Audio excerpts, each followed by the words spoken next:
अतिशय दुःखद घटना घडलेली आहे।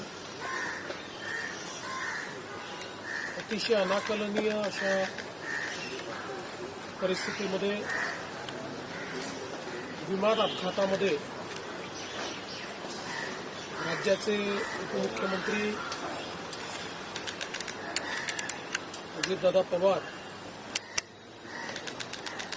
यांचं दुःखद निधन झाल्याची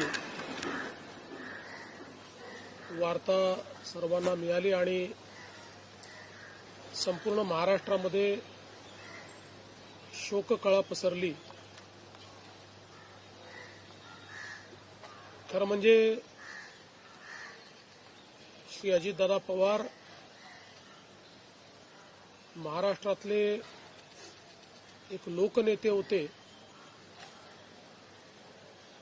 आणि महाराष्ट्राच्या कानाकोपऱ्याची माहिती असलेला, महाराष्ट्राच्या प्रश्नांची जाण असलेला अशा प्रकारचा हा नेता होता की ज्यांच्याबद्दल जनसामान्यांमध्ये प्रचंड मोठी आस्था होती। अजितदादा एक अतिशय संघर्षशील अशा प्रकारचं नेतृत्व होतं आणि सर्व परिस्थितीमध्ये न डगमगता पुढे जाणारं अशा प्रकारचं व्यक्तिमत्व होतं।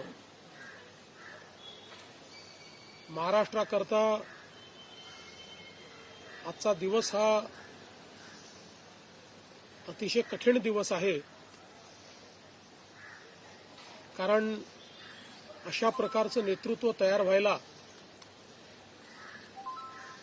अनेक वर्ष लागतात।